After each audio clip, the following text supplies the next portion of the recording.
At 8:15 a.m. on August 7, 1942, a Navy pilot named James "Pug" Sutherland was fighting for his life above the island of Guadalcanal. He was flying a Grumman F-4F Wildcat, a rugged little barrel of an airplane that formed the backbone of the American fleet. But Pug had a problem.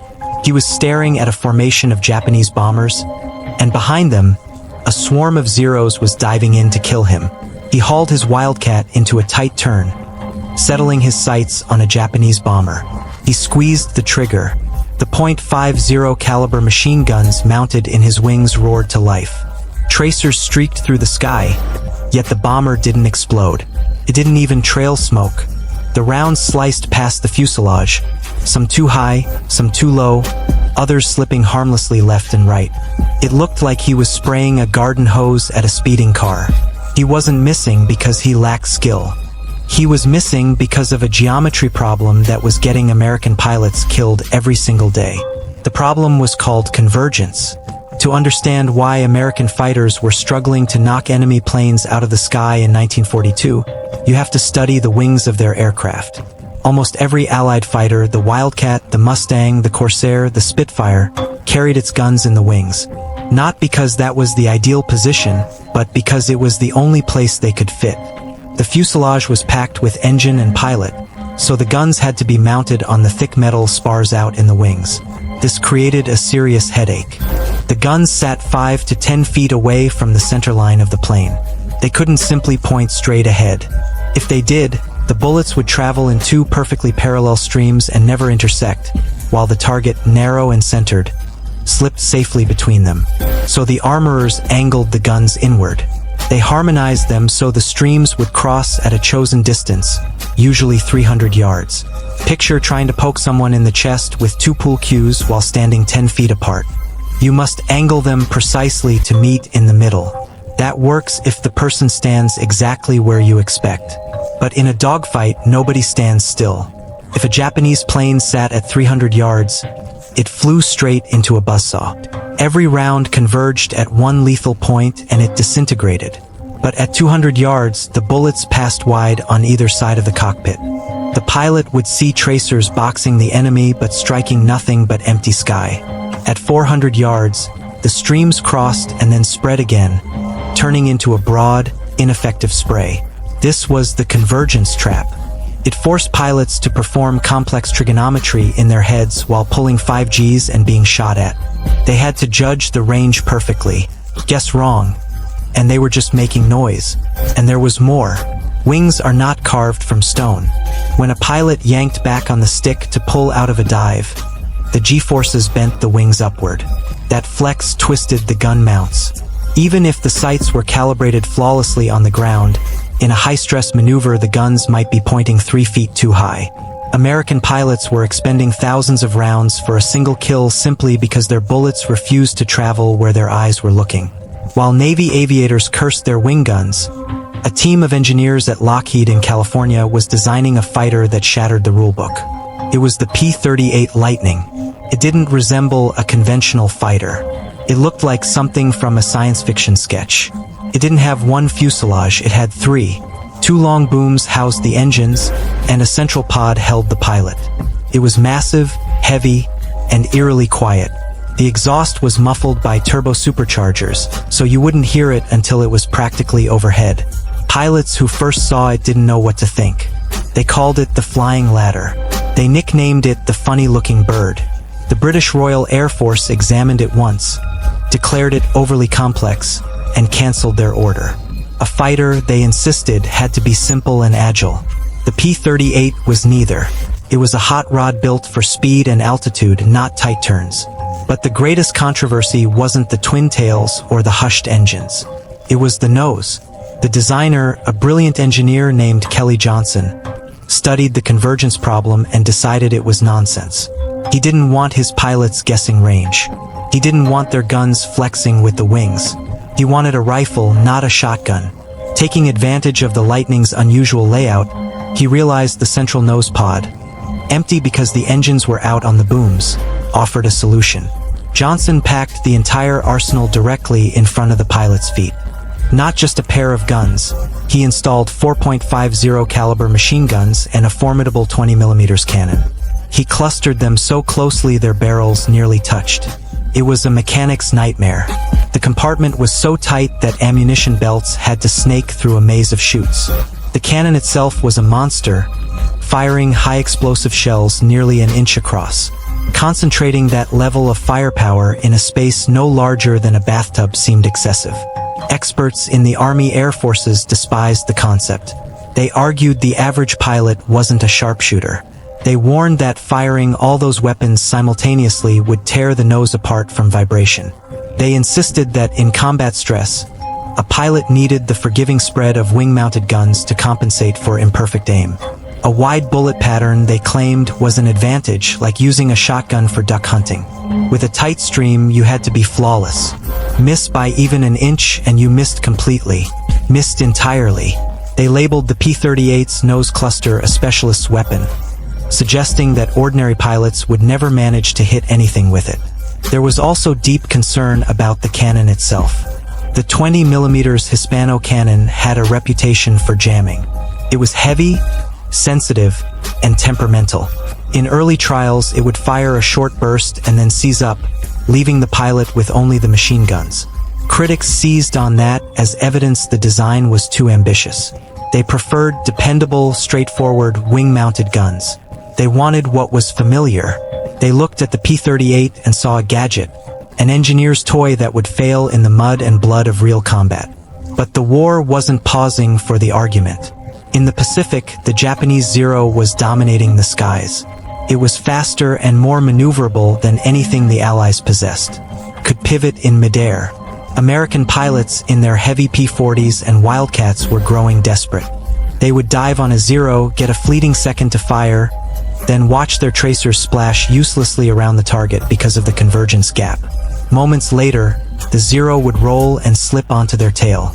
The Americans needed a fighter that could strike hard and strike first. They needed a machine that didn't have to outturn the enemy. They needed an executioner. When the first P-38 squadrons reached the Pacific, the mood was split between excitement and unease. Pilots climbed into a cockpit that felt more like a car than an aircraft. It had a control wheel instead of a stick. The side windows even rolled down. The engines were hushed, and directly ahead of them, beneath a canvas cover on the nose, rested the cluster, for heavy barrels and the dark mouth of a cannon, all aimed straight forward like an accusing finger. The pilots were wary. They had trained with spread patterns. They had been taught to lead and blanket an area with fire. Now they were told to forget that instinct. Their bullets, they were assured, would travel in a solid column extending straight into the distance. There was no convergence point. Whether the target sat 50 yards away or 500, the rounds would strike precisely where the sight rested. It sounded convincing on paper, just as convergence had once sounded convincing on paper. But paper never shot back. As the first patrols lifted off from dusty New Guinea strips, nerves ran high. They were flying a heavy, intricate aircraft against the most agile fighters in existence. They knew the flying ladder was fast. They knew it could climb, but they didn't yet know if that tight, humming nose could truly kill. They were about to learn that the experts had been mistaken.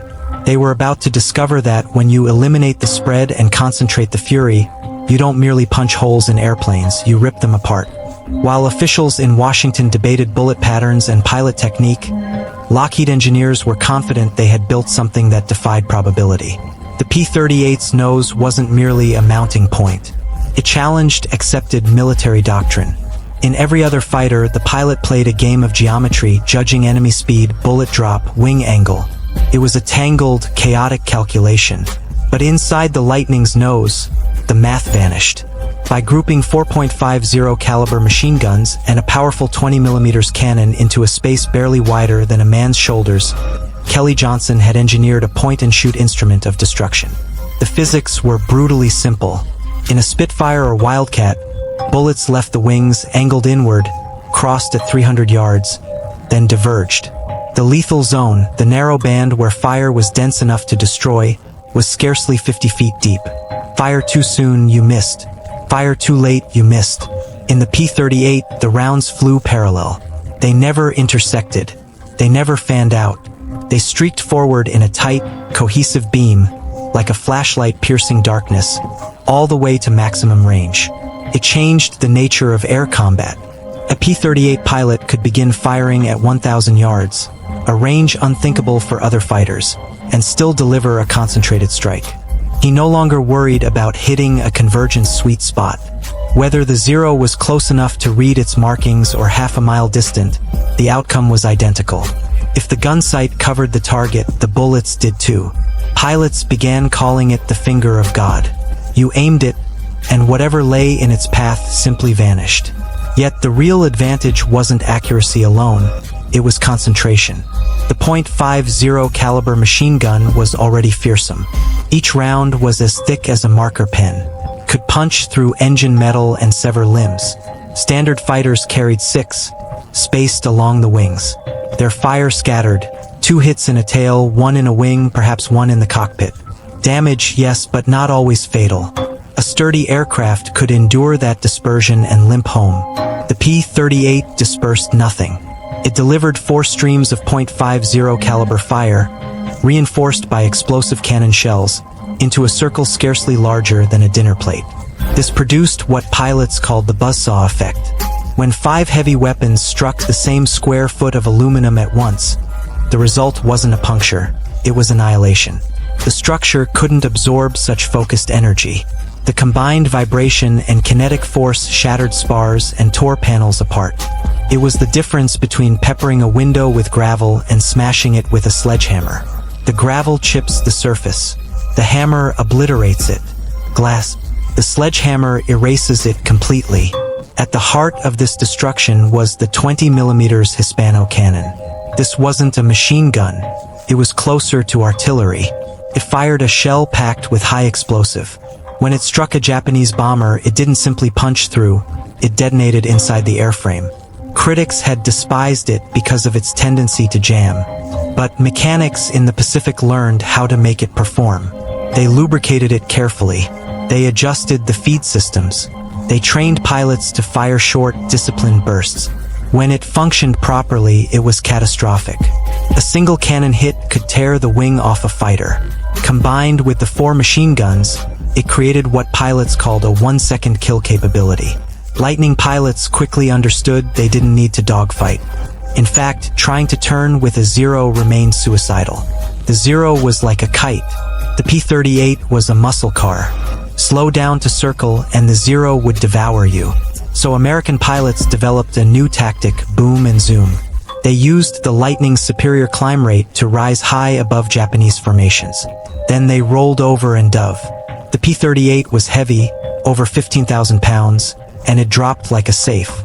It screamed out of the clouds at speeds exceeding 400 miles per hour. The pilot would settle a Japanese aircraft in his gun sight. He didn't obsess over lead angles or convergence calculations. He placed the aiming dot on the enemy fuselage and pressed the trigger for 1 second.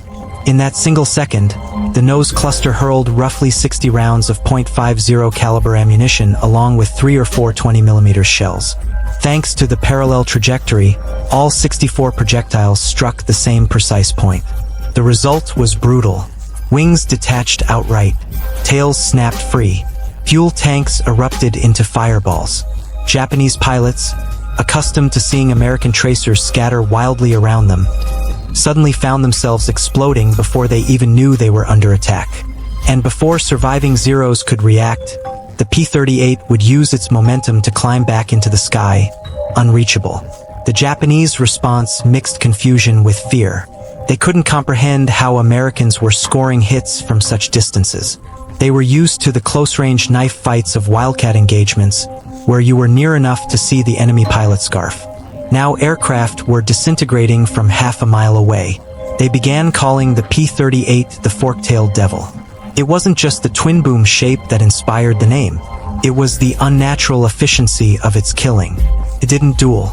It didn't dance. It executed. But mastering the buzzsaw required discipline. The weapon was devastating, yet unforgiving. Pilots had to abandon old habits. No more spraying and hoping. With nose guns, you couldn't sweep the sky like a garden hose. You had to be exact. If your aim was off by 2 feet, you missed entirely. The bullets traveled in such a narrow column that they could slip beneath an enemy wing without even scraping paint. It was an all-or-nothing system. Either you obliterated the target instantly or you hit nothing at all. Training evolved. Instructors told new pilots to think of the nose as a sniper rifle. Don't fire until you see the rivets, they warned. Yet experienced pilots discovered they could open fire earlier than expected. The finger of God allowed them to engage bombers from beyond the effective range of defensive guns. A Japanese Betty bomber carried a tail cannon, but it lacked accuracy at long distances. A P-38 pilot could position himself 800 yards behind the bomber, remain comfortably outside return fire, and methodically destroy the engines one at a time. The psychological toll on Japanese crews was enormous. Early in the war, G-4M Betty bombers had roamed the Pacific almost unchallenged, fast, long-ranged, and lethal to Allied shipping. Now they were breaking apart midair. Crews grew to dread the sight of twin-tailed silhouettes. They knew the flying ladder didn't merely puncture fuel tanks for slow leaks. It sawed aircraft in half. As 1942 gave way to 1943, P-38 squadrons began compiling records that embarrassed skeptics at home. Pilots once told that nose guns were cramped and unnecessary returned with gun camera footage resembling horror films. The film didn't show gradual smoke and scattered sparks. It showed structural destruction. A bomber cruising along would, in a single frame, lose an entire wing. One engagement over New Guinea sealed the nose cluster's reputation. A patrol of P-38s intercepted Japanese troop transports escorted by Zeros. The Zeros attempted to lure the Americans into a turning battle, the classic trap, but the Lightning pilots refused. They plunged directly through the fighter screen and targeted the transports. Lieutenant Sparks lined up behind one transport, a large, lumbering target. In a Wildcat, he would have needed repeated strafing passes, hoping to hit something critical while enduring defensive fire. In the P-38, Sparks simply held the trigger. The nose guns thundered. A concentrated stream of tracers connected his Lightning's nose to the wing root of the transport. It resembled a beam of fire. The wing didn't merely ignite, it tore away. The heavy spars, the fuel lines, the entire structure failed under the concentrated assault. Lines, the metal skin, every part of it was cut apart by the concentrated impact of hundreds of rounds striking the same 12-inch circle. The transport rolled over and plunged into the sea. Sparks climbed away, scanning for another target. He had used less than a quarter of his ammunition. In that moment, he understood the experts had been wrong. The density of fire wasn't excessive. In a war where the enemy was trying to kill you, there was no such thing as overkill. There was only firing and reloading. An escalation followed. The Japanese added armor to their bombers and pushed for faster fighters, but they couldn't correct the flaw in their design philosophy. They were still building light, agile aircraft meant for duels. The Americans were building airborne gun platforms meant for annihilation. The P-38 embodied that philosophy. It was constructed around a gun system designed to deliver the greatest amount of kinetic energy in the shortest possible time. Back at the airstrips, mechanics still grumbled about the cramped nose. Replacing ammunition belts was awkward. Cleaning the cannon was dirty, knuckle-scraping work. But they no longer questioned the concept. They saw the aircraft returning. They watched pilots walk away from missions that would have been fatal in other planes. And they saw the row of victory markings painted on the nose pods lengthen week by week. The buzzsaw was hungry, and the Pacific offered no shortage of targets. Yet the ultimate trial lay ahead. The P-38 had proven it could destroy bombers. It had proven it could carve through Zeros. But the Japanese Empire would not surrender the sky easily. They began sending their finest pilots, their aces, to halt the American advance. Within the American ranks, a new type of aviator was emerging. These were not merely men who flew the Lightning. They instinctively understood the geometry of its nose guns. Pilots like Richard Bong and Tommy Maguire were about to turn the flying ladder into the most lethal instrument in the history of aerial combat. They were about to demonstrate what happens when you place a sniper rifle in a cockpit. On the morning of March 3, 1943, the theory behind the nose cluster met the full force of the Japanese Navy over the waters of the Bismarck Sea. Japanese High Command had committed everything to a massive convoy, 8 troop transports escorted by 8 destroyers and protected by nearly 100 fighters, steaming toward New Guinea to reinforce failing positions. It was an army afloat. In response, the Americans launched all available aircraft, spearheaded by the 39th Fighter Squadron flying P-38 Lightnings. Major George Papey and the other flight leaders had drilled the tactics into their men until execution was automatic. They knew the Zeros would be flying top cover high above the convoy. In conventional fighters like the Wildcat, American pilots would have climbed to meet them, getting pulled into swirling turning battles where the nimble Zeros had every advantage. The P-38 pilots did not climb. They stayed high, hidden in the sun, waiting to unleash the physics of their nose-mounted arsenal. At 10 a.m., the clouds parted, revealing the convoy scattered across the dark blue water like toys in a basin. Zeros circled lazily above, confident they could overwhelm any attacker who ventured near the transports. They never noticed the twin-tailed silhouettes diving from 20,000 feet. The P-38s descended at more than 450 miles per hour, pushing the limits of the airframe. The pilots were not coming to maneuver, they were coming to strike. The battle began with violence that stunned the Japanese defenders. A formation of Zeros turned to intercept the diving Lightnings, expecting the familiar turning engagement. The P-38s did not turn. They committed to a head-on pass. Traditionally, this was a contest of nerve. 2 aircraft racing straight toward each other, firing until one pilot flinched. In such passes, wing-mounted convergence was deadly. The pilot had to judge range perfectly while closing at nearly 800 miles per hour combined speed. Fire too early, the rounds scatter wide. Fire too late, and collision is inevitable. The Lightning pilots did not need to guess. They had the finger of God. At 1,000 yards, more than half a mile away, the Americans opened fire. The .50 caliber machine guns and 20mm cannon erupted together. Without convergence, the rounds flew in a dense, parallel column. Japanese pilots, accustomed to seeing distant tracers disperse harmlessly, suddenly flew into a concentrated wall of lead. The leading Zero didn't merely ignite, it disintegrated. High explosive shells struck the radial engine, blasting cylinders apart. Heavy machine gun rounds tore through canopy glass and pilot before he could pull his trigger. The aircraft burst into fragments, becoming a cloud of aluminum shards and burning oil. The P-38 tore through the debris without the pilot touching the control wheel, his thumb still on the cannon trigger. He had won the head-on contest before his opponent understood it had begun. With the fighter screen pierced, the Lightnings continued downward toward the true objectives.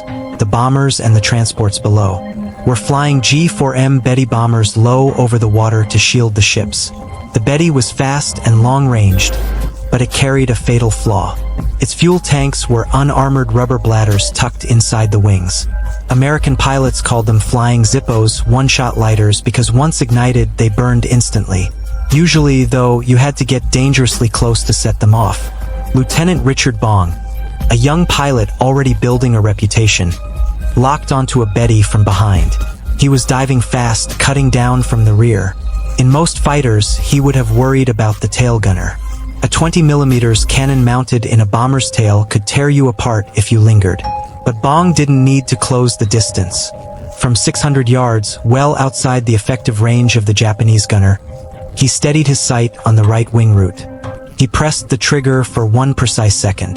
The nose of his P-38 shuddered as the buzzsaw engaged. A rigid stream of fire connected his fighter to the bomber like a steel beam. All 4 machine guns and the cannon struck the same square foot of wing. The failure was instant. The main spar, the structural beam anchoring the wing to the fuselage, was severed by the sheer concentration of impact. The Betty's right wing folded upward. The aircraft snapped into a violent spin, spewing fuel and flame. A heartbeat later, it slammed into the sea, cartwheeling into a fireball. Bong climbed away, harnessing the momentum of his heavy fighter to rocket back into the sky. He hadn't crippled the enemy, he had erased it, and he still had ammunition remaining. The battle descended into slaughter. The convoy was trapped. P-38s operated with near impunity. They dove, eliminated a target with a single concentrated burst, then climbed back to safety. They dismantled Japanese air cover piece by piece. Japanese pilots fought fiercely, twisting and turning, trying to drag the Americans into low-speed engagements. But the Americans refused the old rules. They fought vertically, they used speed, and above all, they relied on the terrifying nose cluster.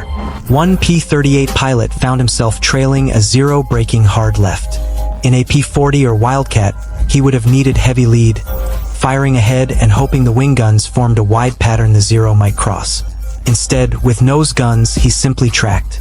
When the Zero flattened momentarily to reverse its turn, he fired a short burst. The impact hit like a jackhammer. The tail section tore away from the fuselage. The fighter tumbled, the pilot spinning in a cockpit no longer attached to a rudder. It was kinetic energy made visible. The P-38 wasn't perforating aircraft. It was chopping them apart. By noon, the sky above the Bismarck Sea was cleared of Japanese fighters. Those not destroyed were fleeing. Now the lightnings turned toward the ships. The transports were exposed, wallowing under crowded decks of troops. The P-38 was not designed as a dive bomber, but with its nose guns, it didn't need bombs. It became the most efficient strafing platform in the world. Pilots lined up their approaches, diving shallowly just above the waves. They began firing at long range. The 20mm shells ripped through thin steel hulls. .50 caliber rounds marched across decks, smashing through planks and the men standing upon them. Water erupted around the vessels with each strike. Wing-mounted guns were inefficient for strafing ships. Their wide-spacing forced pilots to fly directly at a target, and when aiming at something small, like a bridge or lifeboat, half the rounds splashed harmlessly into the sea. The P-38 delivered everything into a single narrow path. Pilots could rake a ship from bow to stern, walking fire precisely down its centerline. They targeted bridges, eliminating captains and helmsmen. They shredded engine compartments. They silenced anti-aircraft positions. It became a grim mechanical routine: attack, climb, circle, repeat. The nose guns did not jam. The feed chutes critics had labeled overly complex functioned flawlessly in the cool dive air. The cannon, often dismissed as unreliable, hammered steadily with rhythmic precision. Predictions that vibration would shake the aircraft apart proved hollow with every smoking wreck below. The Lightning's nose remained rock solid. One pilot reported slicing a Japanese landing barge in half. The wooden vessel carried 50 soldiers. He fired a 2-second burst.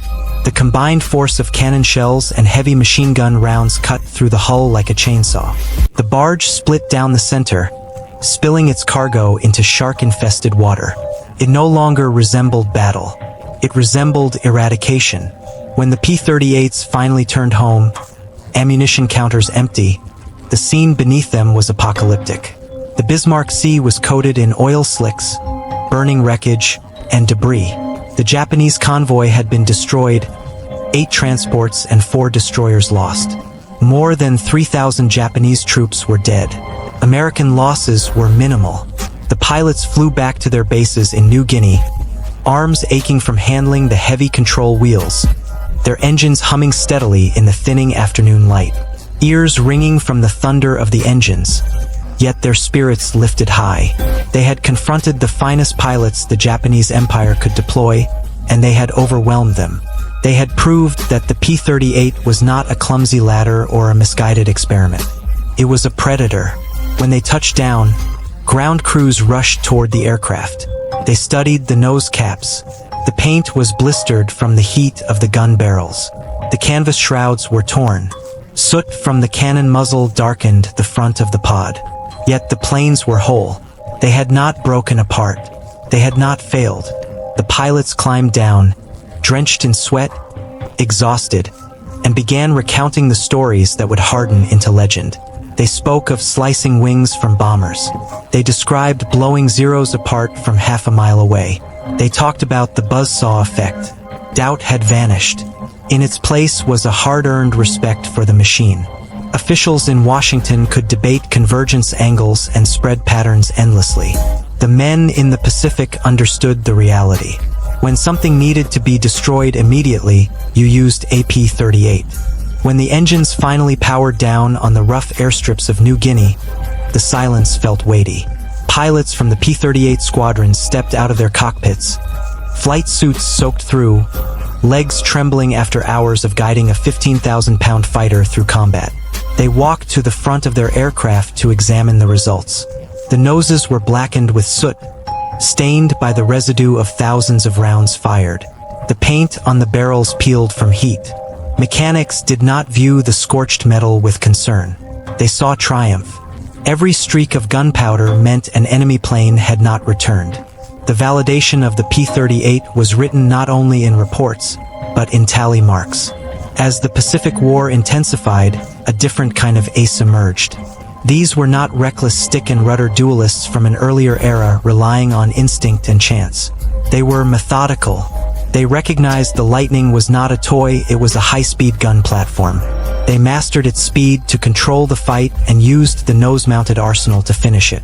The clearest evidence of the design's success appeared in two names: Richard Bong and Thomas Maguire. They became the top two American aces of the entire war, and both flew the P-38. Richard Bong was a reserved farm boy from Wisconsin who looked more like a delivery boy than a fighter ace. He accumulated 40 confirmed victories. He did not earn them in drawn-out turning battles. He ambushed opponents using the lightning speed and obliterated them with the concentrated nose guns before they could respond. He often flew so close that he passed through debris clouds from destroyed aircraft.